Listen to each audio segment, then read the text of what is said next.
سلامونه درنو لیدونکو، وخت مو په خیر.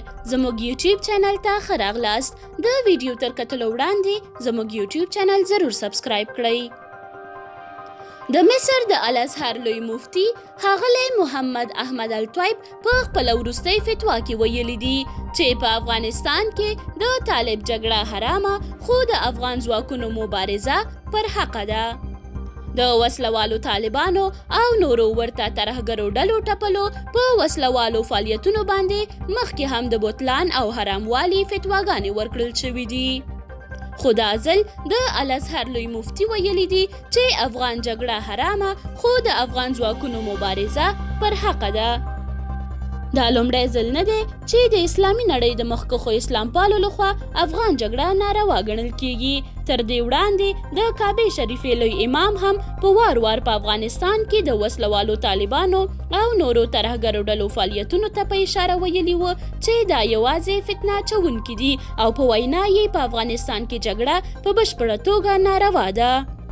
ګڼ شمېر افغان دیني عالمان هم په دې باور دي په افغانستان کې د فساد او فتنې منشا طالبان او نور هغه ترهګرې ډلې دي چې د پردیو په اشاره په افغانستان کې خپل مسلمان ورونه په شهادت رسوي، عامه تاسیسات ورانوي او ټول دیني ارزښتونه تر پښو لاندې کوي. دا په داسې حال کې ده چې وسلوالو طالبانو تل په افغان جګړه کې د خلکو له اسلامي احساساتو نه په ګټه اخیستنې تل هڅه کړې ده چې خلکو ته وښیي چې د دوی جګړه پر حقه او په وینا یې جهاد دی. خو کله چې له امریکایي لورې سره د دغې ترهګرې ډلې د سولې تړون لاسلیک شو او بیا یې د افغان ځواکونو او له ملکي وګړو سربیره د عامه تاسیساتو په ورانولو لاس پورې کړ، اوس یې د دیني ارزښتونو د پالنې بهانه هم له منځه تللې ده.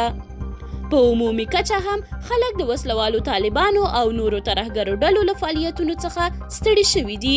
محمد احمد الطیب وړاندې هم په خپله فتوا کې ویلي دي چې د جهل په لښکر کې ښکیل دي او په وینا یې د دوی جنازه هم جایزه نه ده. ښاغلی الطیب زیاتوي د افغان روانه جګړه حرامه او ورور وژنه ده، خو د طالبانو په وړاندې د افغان امنیتي ځواکونو مبارزه پر حقه ده. طالبان د جهل او ناپوهۍ لښکر دي او په دوی پسې جنازه نه کیږي. د یادونې وړ ده چې له امریکایي لورې سره د دغې وسلوالې ډلې له هوکړې وروسته د افغانانو په وړاندې او عامه تاسیساتو په ورانکارۍ کې د طالبانو بریدونو شدت موندلی دی.